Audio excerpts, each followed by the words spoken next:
actually, to us.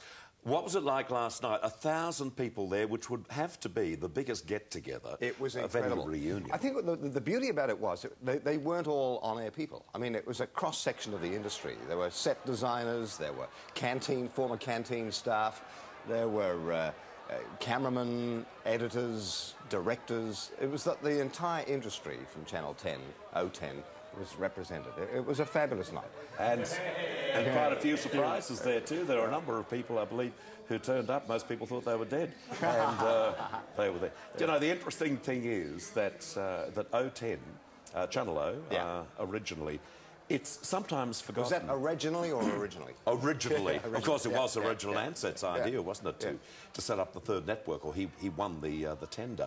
But it's forgotten that in those early years there was a great success story with Channel O10, wasn't there? A success story in as much as the turnaround with the fight, is that what you're alluding to? Yeah, my word. They struggled right at the very beginning because of the frequency. It was a very difficult frequency for most people to pick up. So what Reg Ansett did, he underwrote a world title fight between Lionel Rose and Alan Rudkin. And that rated a 72, a massive 72, which was a record rating that was held until the Sydney Olympics. And I think he had to be talked into it by Philip Gibbs. He wasn't too keen first up. And it cost £80,000, I think, in those days. Fortune back then. Yeah, which is a lot of money in those days. Yeah. But, I mean, in hindsight, it really made the station. It put it on the map.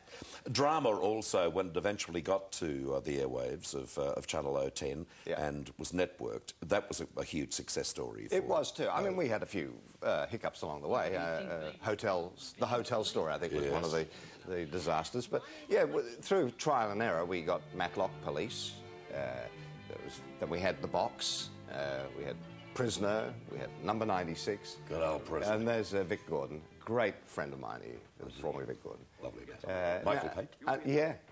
And last night was a great night because it was divided into various sections. Yeah. And we sort of paid tribute to the young kids shows when they started, a drama. Now, that was a key to the success, wasn't it? The number of teenage shows that were done. Yeah, and it's rather interesting, too, when you look back and you think that we started aiming for a young demographic. Yeah. And here we are, 40 years, we've done the 360 degrees, and we're again aiming for that young demographic, 18 to 39. Although we've kind of outgrown our own demographic now by turning 40, so we'll broaden our appeal from there. A lot of people came through on those early shows, too. Of course, Johnny Young and Denise Drysdale.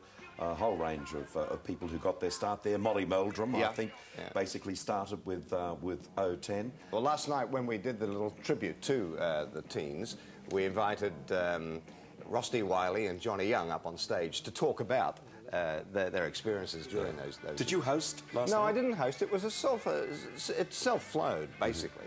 The young teen, the young kids shows that kicked off the station. We invited back Judy Banks and Nancy Cato and Fred Bear, and they got up and they talked about their experiences, and then they threw to the teens, and that's when Rusty Wiley and Johnny Young got up and spoke. Yeah. And then we threw to the drama, and that's when Paul Cronin got up and spoke about the drama. Roy Hampson spoke about entertainment, and then the very first newsreader, Barry McQueen, got up and talked about the experiences he gained in reading. And an old friend of mine, I believe, was there. We started out together in radio, Ron Alderton, who became a newsreader, yes, of course, Ron O10, and I would love to have been there for that reason alone, to see Ron after all these years. When you look back on your career, 17 years, have you seen many changes on the network, particularly local station? Oh, yes, I've seen... well, actually, this is my 34th year of reading the news. So, is that a fact? Yeah. That's got to be a record, hasn't it? Well, I don't know. I think there are newsreaders who started before me, but they've taken time out at some stage during their careers and come back. I've had a 34-year straight run, so I don't know whether it's a record or not. Somebody told me that I'm one of the longest continually serving heads, but I really don't know. But, yeah, I've seen... I mean, when I first started reading the news, international stories were shipped in by plane. Yeah. And there was no such thing as satellites. Yeah. And I thought one of the most fascinating stories I've heard recently, because in answer to your question, technology is the biggest change. And Kate Adie was recently out here, and she described an incident where... Who's that? Kate Adie's a BBC war correspondent. Oh, yeah, right. And she was invited, she was embedded with the American Navy during the Gulf. What she does in her own personal time. Her own business. What? The whole Navy? In the Quite a Navy. woman, eh? Where are you, darling? I've been there with the entire Navy. She was in bed, wasn't she? Yeah, well, she was... Yeah, sorry, Laura, I did beg your pardon, I'm sorry. Well, she told the story of standing on the deck of I bet the... you'd have a few stories to tell, wouldn't she? What about that Admiral in Hong Kong? Go for it, mate. As they fired the first missile at Baghdad at midnight, whatever, on the deck of the ship, and all the media was standing there watching this cruise missile, and the still photographers were clicking away with their digital cameras. The guy next to her, she said, slipped the camera into his laptop, downloaded it into his laptop, the picture of the missile taking off. He stuck in his satellite phone, sent the image to London. It was laid out on the spread for the front page of the morning paper before the missile hit its target. Isn't that amazing? And that is technology. Yeah. That's how fast technology... Does that worry you at all? Well, there are problems, of course.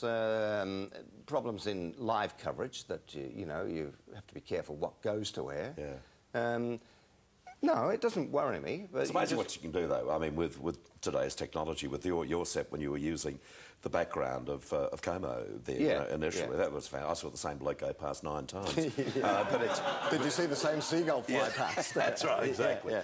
Well, Mel, I believe it was a terrific night last night. It was a great night. I just want to mention again, if you go to your library and they have a copy of this book, Mel has done a fantastic job. I should mention too, I think, Brian Finch, an original director with the network, and also I've got a feeling that Di Roll worked very hard on last night. They worked very hard on putting it. So there you go. Look for that at your library. It really is worthwhile. Yeah. And of course, Channel O, becoming Channel 10, also has a great history with variety, which it went away from for just a little while, but we were able to bring it back in daytime television. Then Rove, of course, came along, and the panel, and it's now renowned for the fact that we have probably more variety artists and more interviews and guests generally than any other network. That was a huge success. Well, perhaps I should ask you, you know, how do you find variety has changed? And should there be more live variety? Well, I suppose the initial response would have to be yes. But there is a thing around, you know, quite often people ask for something